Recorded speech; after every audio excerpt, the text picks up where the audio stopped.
Hello YouTube! Hi! How are you doing? Long time no see. Again.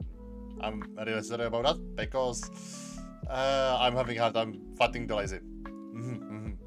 But anyway, thanks to your recommendation, today we will be checking out Pathologic Classic HD review by MandaloreGaming. I wonder how the game will be because, well, it's the first Pathologic and probably HD, meaning that it's HD version of it that, was released later. But yeah, I'm looking forward to it. Hopefully you are too, and let's get to the video. Well then, let us get into the video. Also, I think I may keep the subtitles on for this. We'll see. Well then. Eerie music. It is in the eerie.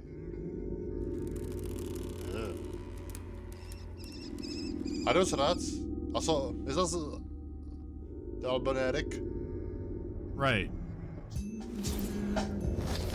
Oh, okay, loud. You know, the music a little bit.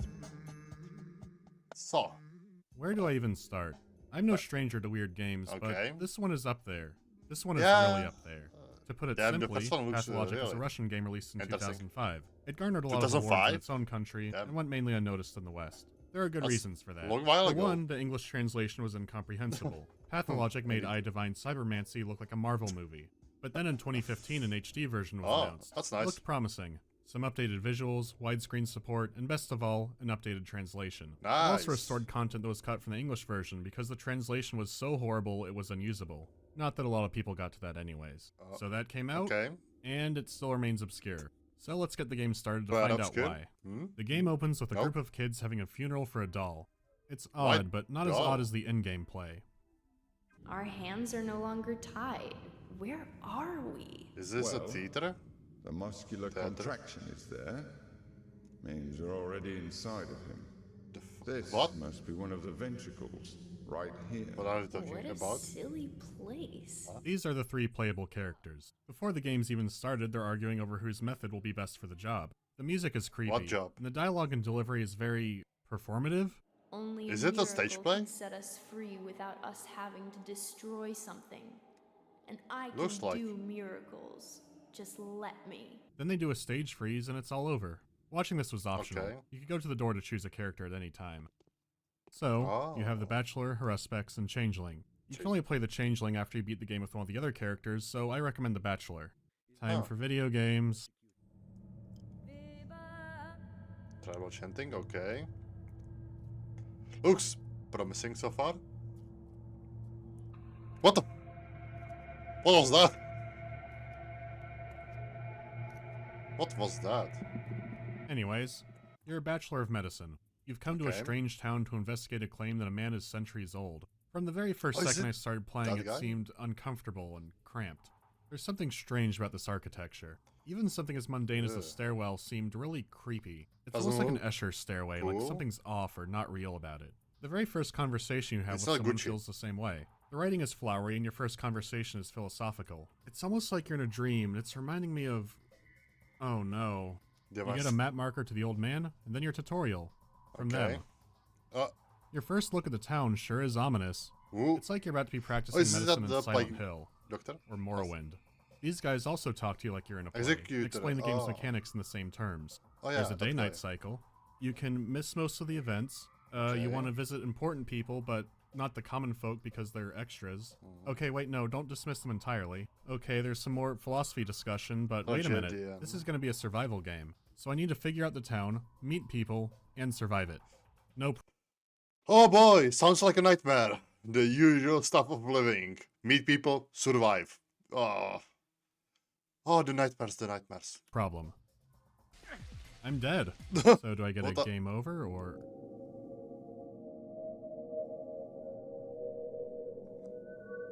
What?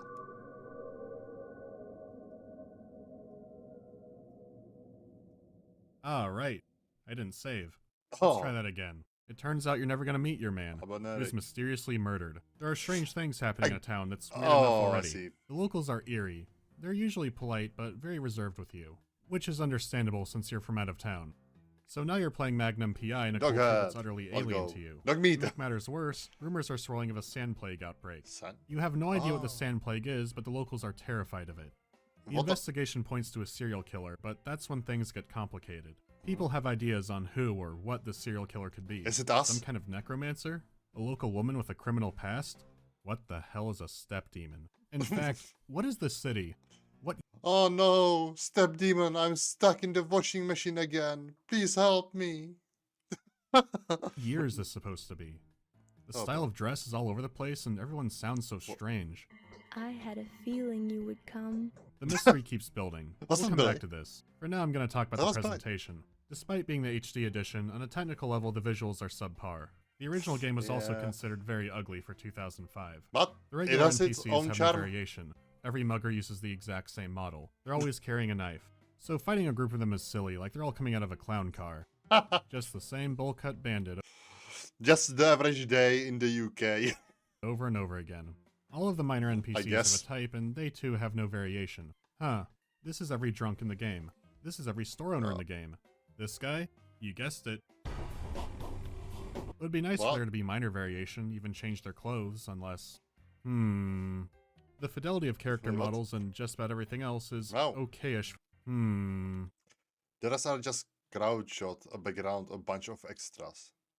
Oh. The fidelity of character models and just about everything else is okay-ish for 2005. Is it plotting? That's the best I can say for all the technical stuff. It is dated, but not horribly so. In contrast, the art direction is interesting. Some parts of the town look roughly like post-revolution Russia, but then other parts look like they're from a Mongolian steppe culture. Then you have buildings that combine the styles. You also have buildings that don't fit in at all. For example, the giant superstructures throughout the town. They're just looming over everything. What the fuck? I can understand a town having a big train yard. What's not normal is your town having a giant polyhedron tower on the outskirts. The one that's breaking all physical laws and filled with children. The walls are all made of paper with writing on it. The entire city has a really peculiar taste in artwork. The whole town seems like it's in another dimension. How about these big buildings with no roof and no walls? How does something like this even happen? Wait a minute. Damn you, Cromwell, were you here too? Not to mention all the strange non-human creatures in the town. They have a unique look. The whole art style does. The game builds so much mystery by just looking around, because they include areas you would expect this place to have. But the strange buildings seem just as important to the city, but you don't know what they're for yet.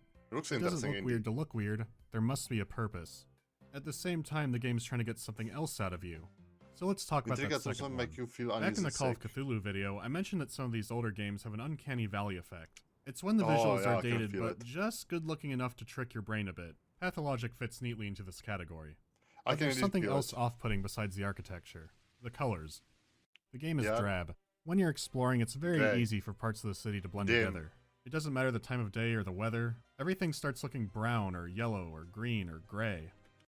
Basically, it looks mostly dim and stuff. It's ugly and miserable, like a never-ending funeral. Like my life. When you combine that with the low foggy draw distance, it's like you're living in a haze. Even on a good day, this place seems awful. Then things get bad. Really bad.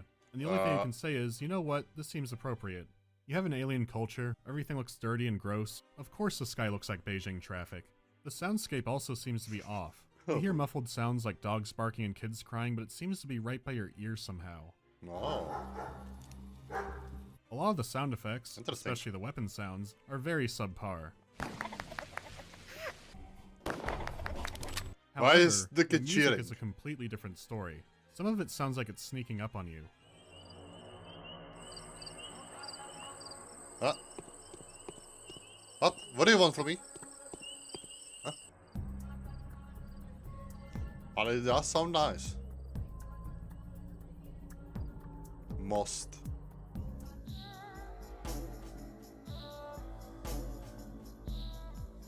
Huh. So aliens and humans can live together if they want to. Step at team. Oh, it's the albino. Indoor horror. I've never heard anything quite like it. It has horns, tribal chants, opera notes, cow sounds. It's like Genghis Khan made the Half-Life 2 soundtrack. A lot of the tracks are very atmospheric and kind of catchy. I wouldn't listen to it in my car, but I enjoy it for what it is. Yeah, same, it's the biggest, strongest nail in keeping the game's atmosphere together. It has a very special kind of atmosphere. The kind of atmosphere where you break into a dirty warehouse and fight 8 guys who all look like this. And then the music starts playing like a Mongolian trip-hop remix of that song from The Fifth Element. This game is weird. This game is really weird. Oh right, I can see that. We should talk about the game part. Let's get back to our Bachelor of Medicine. You've changed. Or am I imagining things? This game is frequently described as a survival horror game. The emphasis is on survival. There's a lot to manage and do, how hard and the it clock can is always be. ticking. There are several stats that you need to manage. Your reputation, your health, your immunity to the plague, your hunger, your exhaustion, and your infection. Health is self-explanatory. Bad man hits you equals no good. Your reputation determines how people treat you. If it's bad, store owners won't trade with you. If it's really bad, city guards and even the townsfolk will try to attack you. Kill them and you lose even more. For example, you could break into... God damn, you can't even defend yourself. Gotta be. Oh, yeah, it looks like a Britain. Someone's house, murder all the residents and their children, and rob them blind, but then people are gonna gossip. That'll just mean more trouble. But you are trying to survive, so things might get desperate. You can increase your reputation by treating or helping the sick. But if your immunity's not high, then the infected could infect you. So when one's running at you, your instinct might be to kill them before they can infect you, but people don't like that either. You're supposed to help the sick, not shish kebab them. People do like it when you murder all of the muggers. That's cool. So you shank them in the dead of night for more stuff and more reputation. That's Britain. But this comes at a risk to your health. There are very few traditional Britain. healing items, so it could be better to try and avoid combat. Do you have license for that knife? Do you have a stabbing license? I think not. I think not. Up, you will get shanked because you don't have the stabbing license. Let the guards handle it. He's gonna serve and protect the hell out of that guy. Uh-oh. To get healing bandages and other specialized items, you have to understand the hobo economy. It's easy. What you do is dig through the garbage cans. Some have treasures like a broken razor blade or an empty bottle, others have nothing. So whenever you're walking around town, which you'll be doing a lot, check all the trash. Really, you should be dumpster diving at all times. Then you want to fill your bottles with water. There's a lot of places you can do that. Then you go and talk to the drunks who, for some reason, have all the healing bandages. So now you can trade water bottles for bandages and tourniquets. That's just how it is, or you can get them the other way. Now you could be thinking if melee is so risky, then why not just use guns all the time? Well, I would, but guns are very rare. They also wear down and become less accurate over time, so they need repairs. Ammunition is also rare and expensive. You could go to the Kmart in the bad part of town, but there is a more obvious place to find bullets. Check the school children. They have plenty of ammunition. They sometimes trade for dumpster items, but all kids are different. So, are you telling me the children are American? You can scam little girls for antibiotics. Maybe you randomly found a piece of jewelry while walking around. Girls give good drugs and ammo for those. This edgy kid wants your knives. This awkward kid wants your nuts. The art of exploiting children is truly powerful. You always want the hobo economy in mind. Maybe you can find something to trade for little Cindy's Novocaine. You get food to manage your hunger. Of course, depending on the situation the town is in, the prices for food can change dramatically from day to day. Are you getting a great deal, or will prices drop 5 times tomorrow? Who knows? For dealing with the plague, there are a lot of immunity drugs you can take, but these usually damage your health and you can overdose.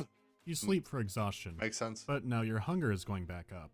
Some food items might affect your immunity or hunger negatively. Then there's dealing with the plague.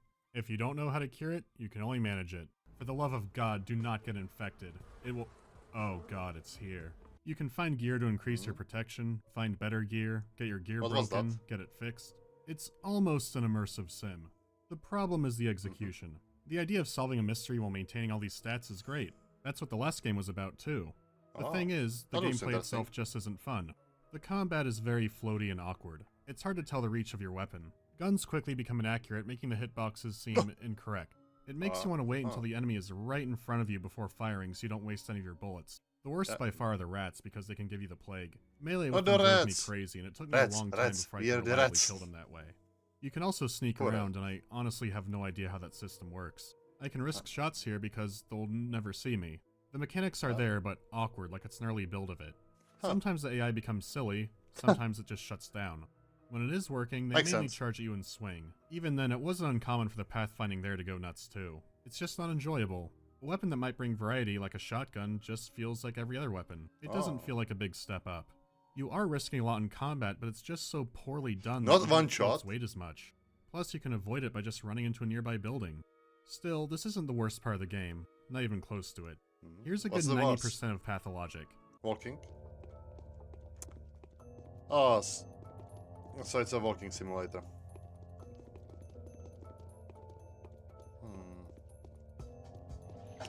Well, some enjoy walking simulators, I would say. I don't think I'm one of them. I have no idea. Is Minecraft a walking simulator? Oh. If so, then I do. The annoying part about this, from what I see, is how slow you are. And I guess sprinting will give you exhaustion. Yep, still going.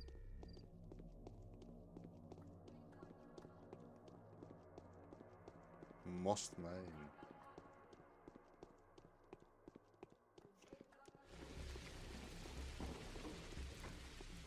The rain sounds nice, at least. You are going to do so much walking. You might have thought that example was long. I don't think it was long enough.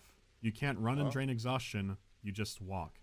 Going through garbage isn't something you do on the side, it's something to do to give you sanity. You take a trash break, back to walking. This is why the game has remained so obscure. All this walking. You have 12 days to survive, and each in-game day is roughly 2 hours. The games I've seen people complain about being walking simulators are usually very short. In my playthrough of The Bachelor, I did a lot of side quests, but not all of them. Do you know how long it took me to beat it? 20 hours and 17 minutes? If you can't get into the story of a game, don't play Pathologic. There's nothing for you here. I don't mean that in a derogatory way. From my perspective, the story is the only possible thing that could keep someone playing this game. Yeah, I can see that. Is the atmosphere and music great? Absolutely. Can it carry a game that long on its own? No. I'm completely fine ignoring everything else in a game if the gameplay is fun. If the story and writing is good, then yeah, I can forgive some things being subpar. This tested my mentality of that to the extreme. I didn't know how to word this. Then this one man summed it up perfectly. Pathologic. Great atmosphere and story propping up gameplay that is slow, boring, and endlessly frustrating. What a terrible game. It's great. Yeah, that's exactly right. This game is mundane and slow. It makes Stalker look like Ikaruga. But it's really captivated me. That's a good word for it. Yeah, Stalker is slow too. Yeah. It's holding me captive to walk down all these roads. I usually only lightly talk about the story in a game, because usually I'm hoping that someone's going to play it themselves and come up with their own conclusion. You know, at this point, if I was drained from all the walking and mundane stuff, I would quick save here and just jump down. Just a change of pace, I guess. Yeah, change of pace. But this time it's so impenetrable that I'm going to get more into it. I'm not going to talk about spoilers yet, I'll warn you. Okay. Back to The Bachelor. Every day you'll have a new main mission, and also side missions. You have an in-game day to complete them. Naturally, your main mission matters the most. The Bachelor has several characters in town who are bound to him. Their survival is crucial for getting the proper ending. If you fail your mission, or don't complete it before the day is over, one of your bound will die. Depending on how far you're into the game, it could be possible to still get the proper ending. Were they significant for things to come? Maybe. I don't want to find out. On the other hand, you can completely ignore the side missions. Unlike most games, these aren't always rewarding. You might end up paying $2,000 out of pocket for something that's not worth it. Some cheap items, and maybe some more background on a character. The side missions can have several outcomes besides failure. Some might give you rare items, some might give you nothing at all. Even if you don't finish them, they are worth looking into. Because there are angles. Every character has an angle.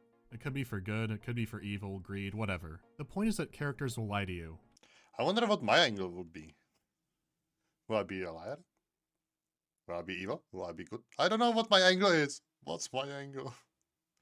Well.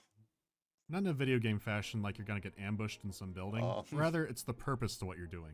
I see. If you're looking into an event, people will have different details. The truth is in what lines up. You learn there are 3 powerful families who have been vying for control of the city for years. So then you start to wonder what's really a part of their culture. Is there really a Shabnak step demon? Or is this their version of a drop demon? Wait, maybe there's a demon. The more you learn about the people, the more you learn how to play them yourself. It's possible to fail a main mission and some side quests just by revealing too much in a conversation. If you know enough and the timing is right, you can call them out in a lie. When do you play dumb? When do you press the investigation? Not only do you need to figure out a bizarre culture, you also need to figure out how not to get played by the people using it against you. So you have a lot to think over walking around the town. I still think it's far too much thinking. That's honestly really Then the plague hits. Now things are even more complicated. Who's really helping you to try and solve the situation? Who's using the plague to make a power play? What supernatural forces are really going on? Every night there's an optional mime performance at the town theater. The thing is, the characters talk about what happened that day and foreshadow possible futures. How can that be possible? Sometimes I understood what these plays were foreshadowing. Honestly, I have a really good feeling about the army coming to execution. Town. My gut feeling just tells me that it's gonna be great. Some of the other plays, well, I had no idea what they meant. The game has big twists, but sometimes they twist again. On one day, you're playing the Thing, trying to figure out who might be a shapeshifter. On another, you might be out in the wilderness looking for answers. All the walking across town, all the awful fetch quests, yeah, they're still there. They even plot an identical twin logic puzzle at one point. It hooked me in hard. Everything that's horrible is still horrible, but I could tolerate it. They even lampshade how slow the game is. This work is neither very time-consuming nor mundane, and it's definitely more than a mere errand. It's a very important mission. Okay. I guess it's a marathon of a game. It did give me a lot of answers when I beat it, but even more questions to wonder about. Then I realized that after all of that, there were 2 more characters. Oh. What?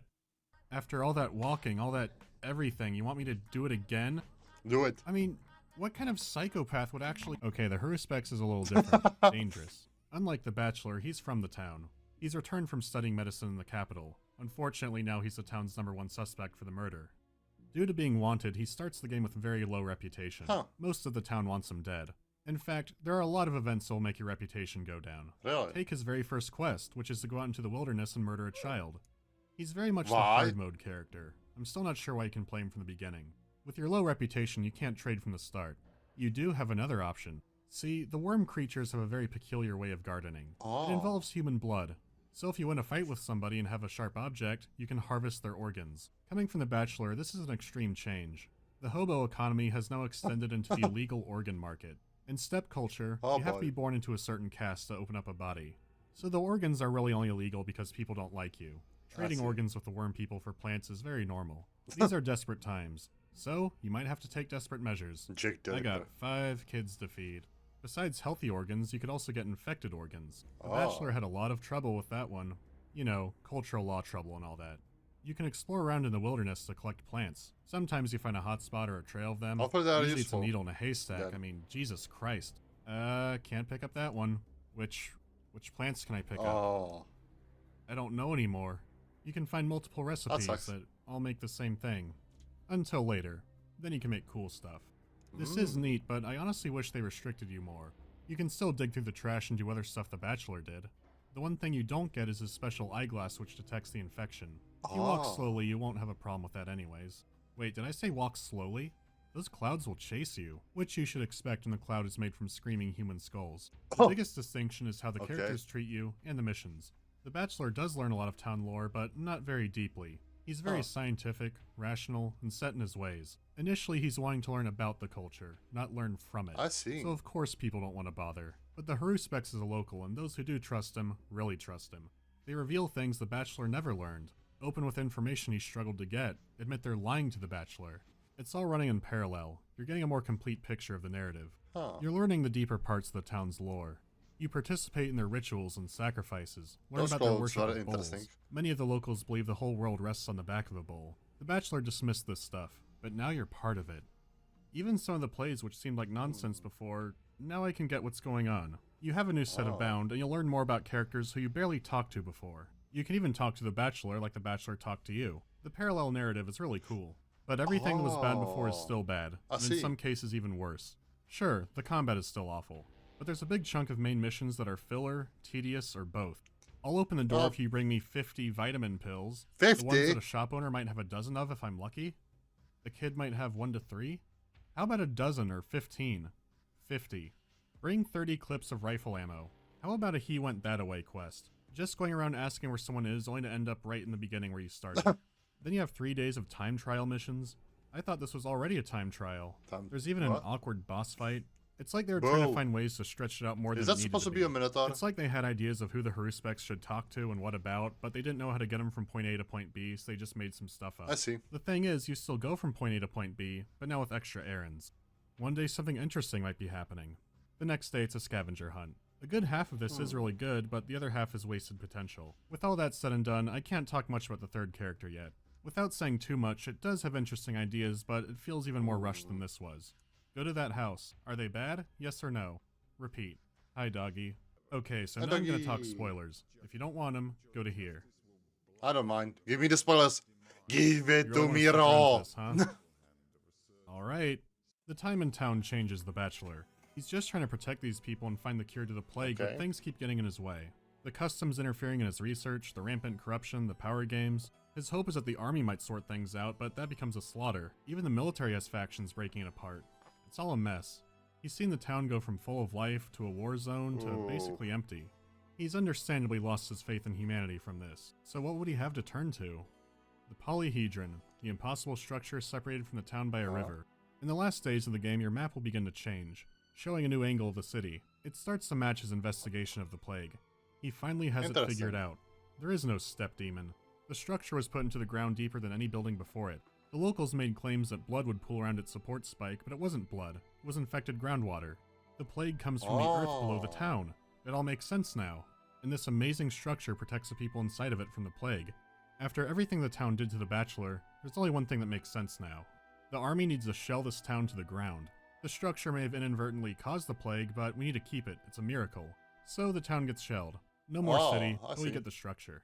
The locals have several subplots that span an intricate web. I'm not going to delve too deeply into those, but instead focus on the main themes of the game. Now our first word of the day is contradiction. So much in the game contradicts each other. In Russia, the game is titled Plague Utopia. The word plague doesn't always refer to disease. It can just mean destruction or calamity. But a utopia is a perfect world. Happiness, free for everyone forever, that kind of thing. So it would be destruction, perfection. How could those complement each other? Destruction of perfection? Let's look back at the game. The town is a culture of a nomadic steppe people, but also industrialized. The musical lyrics are very tribal, but most of the instruments are electronic. An infection that destroys all life, but a building that can make your dreams come true. Tradition versus progress. You're a doctor who kills to survive. The game acknowledges it. Inquisitor. How can the plague and the structure complement each other? There's an argument that what's been happening is harmony. Some live, some die, that's nature, but now it's taken to an extreme. There are characters who believe what's happening is the road to utopia. They believe the plague to be a physical law, almost like the plague is a kind of Newtonian reaction to the structure being built. A reality-breaking wonder is met with a reality-breaking tragedy. Where's all that theater stuff? The philosophy is summed up like this. There is a top in utopia, but don't let the word deceive you. It's all about what's down below. It requires dirt. There are arguments that it can exist, that it shouldn't exist. Is it really perfect if it's causing suffering too? And that's when I realized, how perfect is it that it's filled with kids? Sure, you can dream of a perfect world as a kid. Then you think about it when you're older and have more life experience. Do you think it's possible for everybody to have a perfect ideal world without anybody else being left out? Alright, Merry Christmas everybody. Okay, so if you didn't pick it up, our second word is utopia. This is starting to feel like a bleak Pee-wee's Playhouse, so I'm not doing the words anymore. There's a lot of ways to interpret it. The tower could represent childhood innocence, and the town can represent growing up. The infection could be progress drowning out tradition, or vice versa, I don't know. Is that an angel? The universal law thing would explain why the buildings and the streets themselves have scabs and signs of sickness on them. The roads in Massachusetts are just like this. There are criticisms of lives being viewed as disposable, which is pretty common for Russian games. There is one other big thing I want to touch on. But what about the other character? While his route is kind of blander, he does have some reveals.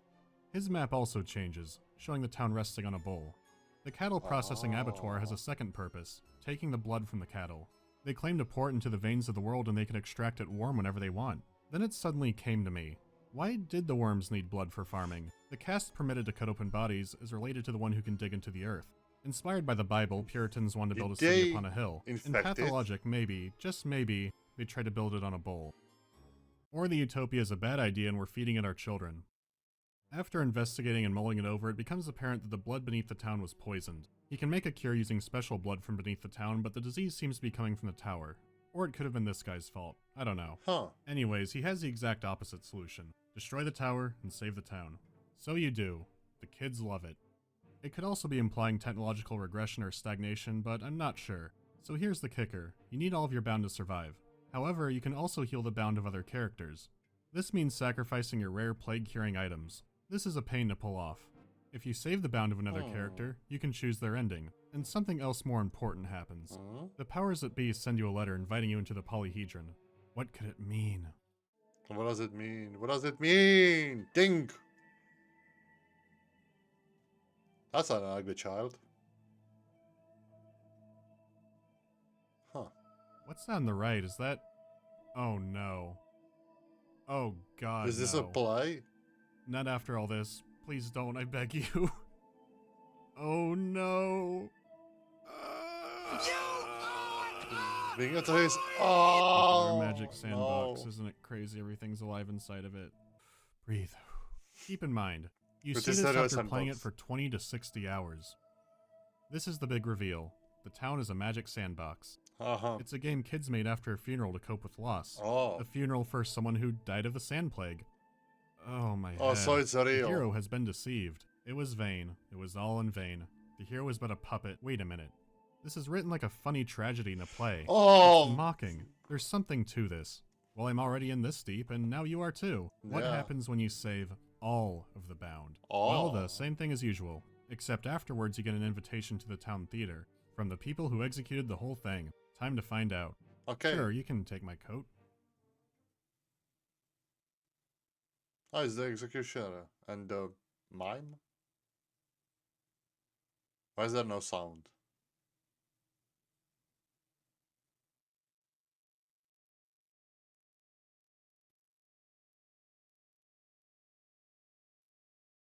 Oh no! Oh my god.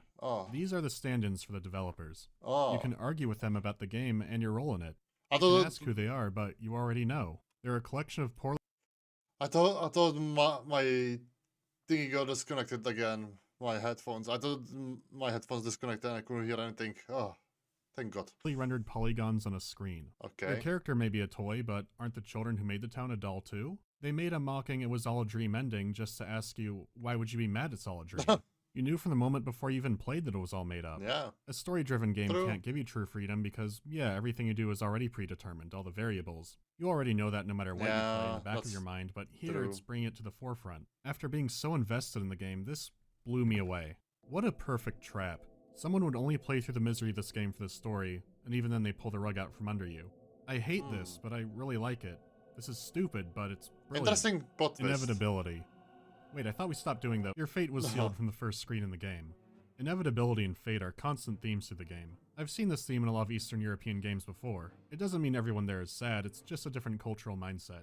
And boy, did Pathologic set my mind somewhere. The game constantly saying that it all ends, random characters foreshadowing the godchildren. It was hammered into you from the start. You just didn't know what it all meant yet. Yet there's still another pressing question. What about the changeling? Gotta play that one. Oh boy. Yep, here I am. I know it's all a lie, but I'm still here. Oh, Path of Logic. So the English title had a meaning too. Anyways, in this fresh hell, you play a girl who wakes up in dirt. Your reputation will be falling no matter what, so that's nice. You're a little girl, so the garbage cans look bigger. I think that's a positive change. I don't know. Your hands have magic healing powers, so that helps you get your reputation back up. You can even cure the plague, but you could get infected yourself, so be careful. Of course I can heal you. Come, my son. Feel the power of... Turns out it might instantly kill sinners. Okay, let me try and heal this sick man then. Nope, okay. Can only do it on the people with a really, really contagious disease. The town is only a month old. Yeah, I know. Good luck in the SCP dungeon. The things being revealed now were already revealed by the other two characters. In fact, I was thinking about those ones more. Maybe the world is supposed to be a bowl, and that's why there are scabs on the ground. The changeling can't use normal weapons, only this special revolver. I diagnose you with dead. I made up a twin sister for the killings, but maybe she's real now? You have a mind power to force people to tell the truth to you, but it's all really minor details at this point. Interesting. The tower is the dreams of children, etc. There's really not much happening. Oh, I can make the cure to the plague with my hands. Wait, wasn't I doing that? I'm thrown off. The polyhedron is an ideal. Yeah, we know. Tell Volgan that I can save the town and the tower. Now people need to periodically sacrifice their blood to keep the town and the tower preserved. So there will need to be constant sacrifice to maintain a balance between tradition and progress. Okay, I get it. Our gods are children. Look, man, you gotta believe me. It's all a lie. So the changeling caused the plague, but lied about having a sister who can heal, but then the healing sister lied about the changeling being real, which made her real? Yeah, I'm gonna do this again. Guys, what's going on here? Okay, so the changeling is both the protagonist, but also the plague, which is the contradiction, you know. One thing's healing and destroying, it's all together, but now it's in the character. Hey, look, that's a good question down there. Why changeling? Yes, tell me, please tell me why I just played this character. Well, initially we were going to rest content with just the destruction, but then we quickly slapped together a different ending. They didn't plan anything, they were rushed in dev time. Okay. Laugh it up, you and Volgan, just laugh it up. I'm not playing the Void for at least a year. No more weird Russian games for at least a year. Here's my grand finale, my conclusion. Who knows? Pathologic is about walking around picking up trash. Okay. This game is hard, and it's not fun, and it was made with that intention. While I can't quote it verbatim, the developer basically said games can be more than just being fun. They achieved that. I will never forget this game. That's good. The story, the setting, and the writing are fantastic. The game has so many interesting ideas. It might also be the most boring and mundane game I've ever played. It sounds... It's a contradiction. It sounds interesting, but I don't think I would play this one. At the time of this video, it's ludicrously cheap. If you're interested but don't want to deal with all the walking, I would still encourage you to get it, and here's why. The same developers are working on a complete reimagining of the game, changing and improving the stories of some characters, updating the visuals, and most importantly, cutting down the walking. It has a free demo out called The Marble Nest. Check it out. The thing is, this game is going to be episodic. It was going to be one big game, but then the economic crisis in Russia caused the deal to fall through. The first episode will be about the Haru specs and not The Bachelor. And now imagine how it has to be with the war. It might not be in trouble, but it's enough to get me worried. Still going. The story of the original game is very similar to Darkwood, artists turning into game designers. They had to cut a lot, so I'd like to see what they can do when they realize their ideas better. This is a hard game to recommend, and if I did, it would mainly be for The Bachelor. I'm really torn on this. I don't think I can keep a good conscience and tell people to play this. You know what you're in for. So that's the video. Okay. See you next year with something. Thanks for watching. And thanks to all the people making this possible. I guess I will end up using that community post thing, since when I said I'd only post the updates and the other stuff, people didn't like that. So before the new year, I'll post a big thing of plans going forward. Okay, let's do some questions. How did you get a larger than average Eastern European viewer base, Tavarish? I don't know. They might just be more vocal.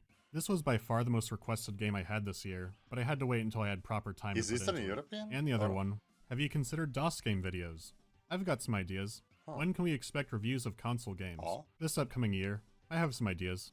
If a game has a steep learning curve, do I try by trial and error or look for some kind of beginner guide? Trial. The last time I kept using a guide for a video was for Aurora. That game had a bonkers interface, so I kept having to look up what I was trying to do because I couldn't find it. I think it's still getting ported. That's spreadsheets. Any more game reviews with the series? Yeah, there is one in particular I want to do so I can complain about the remaster. The second game is also good and has a really cool DLC I don't see people talk about much. Alright, I'll have more soon. Have a Merry Christmas. Thank you, Mandalore. Well, it's already past Christmas and this is a few years ago or so. But Merry Christmas too.